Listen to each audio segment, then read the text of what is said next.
তো বন্ধুরা আজ আমরা চলে এসেছিলাম একটা জায়গায় বাচ্চা ডেলিভারি দিতে, যেটা ছিল অরিজিনাল লোকাল দেশি মুরগির বাচ্চা। এই যে দেখতে পাচ্ছেন, আমরা এখন বাচ্চাটা বর্তমানে বোর্ডিংয়ে ছাড়ছি। আর আজকে খুব একটা বেশি মাল আসেনি, মোটামুটি 250 পিসের মতো মাল, তা আবার যেটা অরিজিনাল লোকাল দেশি, ঠিক আছে। আর আজকে আমাদের ডেলিভারি লোকেশন ছিল রাসাপা কালুগারামে, ওখানে একটু হালকা পাতলা।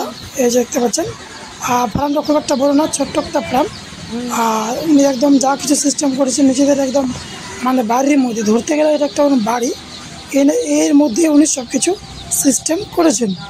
আর ডেলিভারির লোকেশনটা ছিল আশাঘর কালুগারামে। আর এই খাবারের সঙ্গে আজকে আমাদের টোটাল খাবার আছে 4 বস্তা ফিট, যেটা হচ্ছে ব্রয়লার স্টার্টার। এই হচ্ছে ফার্ম, এই যে দেখেন, এটা হচ্ছে বাড়ি ওনার ছোট্ট একটা ফার্ম, মোটামুটি 2 থেকে 250 স্কোয়ার ফিট। তো খাবারটা এখানে আছে বাইরে টোটের মধ্যে, এখনও খাবারটা আনলোড করা হয়নি, ঠিক আছে। এই খাবারটা আমি দেখাচ্ছি। আর আমাদের যে খাবারটা আসছে, এই যে দেখেন, এটা হচ্ছে সোনালি স্টার্টার আর ব্রয়লার স্টার্টার আছে। আর তোমার এখানে ক্যারেটগুলো বাঁধা হচ্ছে এখন। আর এটা হচ্ছে আমার ছোটোবেলা জাস্ট ছোট্ট একটা ফার্ম, ঠিক আছে, মোটামুটি 200 স্কোয়ার ফিট একটা ফার্ম। এই যে বাচ্চা বোর্ডিং করে দেখেন, বাচ্চাগুলো বোর্ডিং হচ্ছে না, কমপ্লিট হয়ে গেছে প্রায়। এখন আমরা ডিঙ্কার ফিল্টারে জল টল দিব। এই যে এবার হচ্ছে ডিঙ্কার ফিল্টার, অ্যাকচুয়ালি একদম নতুন ফার্মার, ডিঙ্কার ফিল্টার মেশিন সব কিছু, আমরা মেডিসিন সব কিছু নিয়ে আসছে। এই যে ডিঙ্কার ফিল্টারগুলো এখানে। আর এখন জল টল দিব। আর ফার্স্ট যে জলটা দিব ওটা হচ্ছে গুড় পানি, আপনারা ওআরএস ইউজ করতে পারেন, ঠিক আছে। আর প্রচণ্ড গরম করছে আজকে, গুড় পানিটা দিয়ে দিব। এখানে গুড় পানিটা মাখানো হচ্ছে, মোটামুটি 3 থেকে 4 লিটার গুড় পানি দিব, ঠিক আছে। গুড় পানিটা দেওয়ার পর মোটামুটি 2 ঘন্টা পর কিংবা 3 ঘন্টা পর এরকম পরে আমরা খাওয়াটা দেবো। এখন স্টিংগুলো মানে বা স্টাংগুলো দিয়ে দিই। মোটামুটি 3টা ডিঙ্কার বর্তমানে দিলে হয়ে যাবে, ঠিক আছে। 3টাতে 3 লিটার, 3টা ডিঙ্কার দেবো এখন, 3টাতে 3টা। আর এখন বর্তমানে যে আমরা খাওয়াটা দেবো ওটা দিব আমরা পেপারের উপর ছিটিয়ে দেবো, মোটামুটি 3 থেকে 4 দিন থাকবে, ঠিক আছে।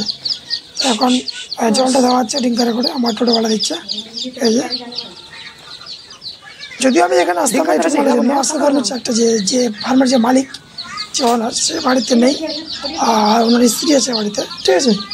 এই জন্য আমি নিজে এখানে আসলাম, আর রিকোয়েস্ট করছিল বারবার আসার জন্য, ঠিক আছে।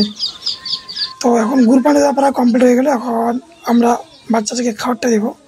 তো প্রথমত আমরা খাবারটা ছিটিয়ে দেবো পেপারের উপরে। আর আমরা যে নিচে পেপারটা দেবো ওটা দেবো আমরা ডবল পেপারে। আর যখন সিঙ্গেল পেপারটা যখন মানে উপরের পেপার যেটা পেপার আছে ওটা যখন মানে পায়খানার উপর গেন্দা হয়ে যাবে, তখন আমরা কী করবো, উপরের পেপারটা ফেলে দেবো, তারপরে আবার ওখানে নতুন করে পেপার দেবো, ঠিক আছে।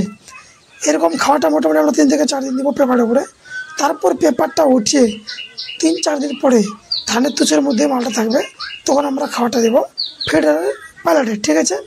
তো একটা ফিডার আমরা এখানে সেট করে দিচ্ছি, বারবার বলছি একটা ফিডার সেট করে দাও, আমরা সেট করতে জানি না, ঠিক আছে, যেহেতু নতুন ফার্মার। তো একটা ফিডার আমি এখানে সেট করে দিচ্ছি, কীভাবে সেটিং করতে হবে। আর কারো যদি ফিডার ডিঙ্কার লাগে তো অবশ্যই যোগাযোগ করতে পারেন। আর আমাদের ফিডার কোম্পানি হচ্ছে আরপি ব্র্যান্ড, মানে কোম্পানির নাম আরপি। আর যেটা ফিডার আছে কিংবা যেটা ডিঙ্কার আছে সব হচ্ছে তোমার একদম অরিজিনাল, একদম লাইলন, কোনো প্লাস্টিক না। কারো যদি দেশি মুরগির বাচ্চা, সোনালি মুরগি, দেশি হাঁসের বাচ্চা, কোয়েলের বাচ্চা, গিনি ফাউল যেটাকে আমরা তিতির বলে থাকি, ওটা আপনারা এখান থেকে অ্যাভেলেবেল পেয়ে যাবেন। কারো লাগলে অবশ্যই স্ক্রিনে দেওয়া আমার সাথে যোগাযোগ করতে পারেন, রায়গঞ্জের এমতাবাদে।